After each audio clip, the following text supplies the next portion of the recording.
Alrighty there, Fam Jam. It's Sunday, the day after, so I thought I would do a pretty quick top 25 for you guys.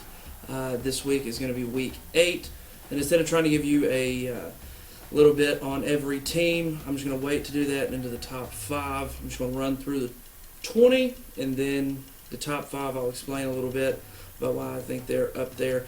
This one is going to be a little bit different. I think these are going to be the best teams, and I'm going to try to do it closer to the way the committee will in November. So let's just dive right in. So at 25, I've got Arizona State. At 24, I've got Purdue. At 23, I've got the Utes of Utah. 22, I've got San Diego State. 21, I've got SMU. At 20, I've got the Auburn Tigers. At 19, the Baylor Bears. At 18, I've got the Texas A&M Aggies. At 17, I've got NC State, the Wolfpack. At 16, I do have Notre Dame. At 15, I've got Wake Forest. 14, Coastal Carolina. At 13, I've got Ole Miss. 12, I've got Kentucky. At 11 sits the Oregon Ducks. 10 is Oklahoma State. 9 is going to be Penn State University. 8 is going to be the Iowa Hawkeyes. 7 is Sparty with Michigan State. And 6 is going to be Michigan. Now, at number 5, I've got Ohio State. The Buckeyes have really responded well since that loss at home to Oregon. They are playing really, really good football, and they look legit. So I've got them right outside of that top 4 because of that loss.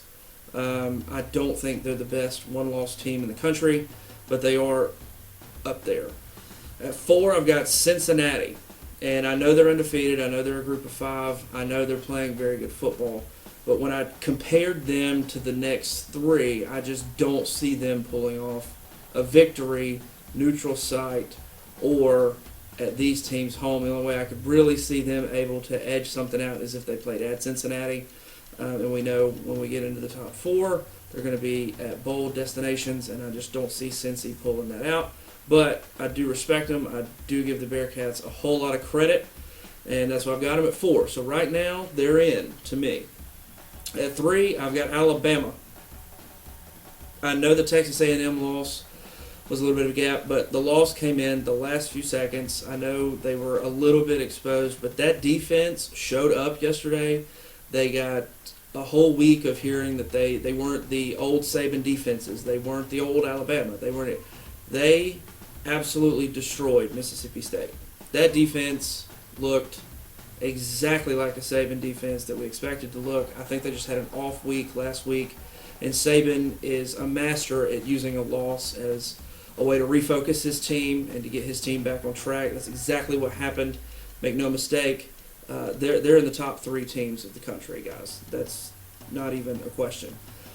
At 2, I've got the Oklahoma Sooners. They pulled Spencer Rattler, and once they did that, this team just looks different. They looked different in the second half last week, and yesterday they looked like a completely different team. The offense is firing on all cylinders. I do have questions about their defense, but I'm going to give them the slight edge over Bama because they haven't lost a game yet. They're finding a way to win.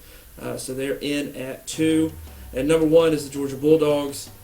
Again, yesterday, Kentucky did put 13 up, but everything showed me that defense has just as much passion knowing they're going to win the game, because the last touchdown of that game that Kentucky got was within 7 seconds of the end of the game, and the defense still went out there and blocked the extra point.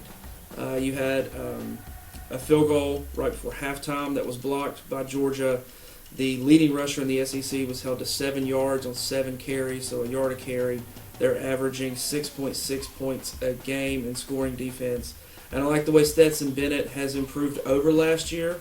I still don't think there's this massive QB situation going on in Athens. I think they've rested JT enough to get to the Florida game, because that's where Stetson had a lot of problems last year, was with Florida.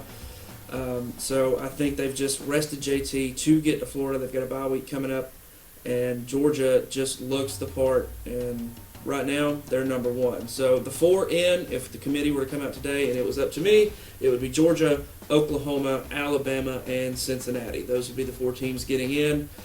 and we'll see in this chaotic season that we've had so far what will happen. Anybody can lose on any given day. Don't mistake anything about that. And then let's just get excited for another week of college football coming up, guys. So that's it for me, Fam Jam. I appreciate it. Let me know if you like this kind of content. I know I've been doing a top 25 for a while, and there's been a few people that stay with me. Comments. Do you agree with me? Do you not agree with me? That's perfectly acceptable. Let's see what's going to go on. Anybody and everybody has an opinion on college football, and I love talking about college football. So if you would, hit the like button, hit the subscribe button. It helps me out a lot. I really appreciate it, guys. I love doing this stuff, making videos for you guys, and hopefully being a little entertaining. So until next week and the next ranking, we'll see you. Fam Jam, I'm out.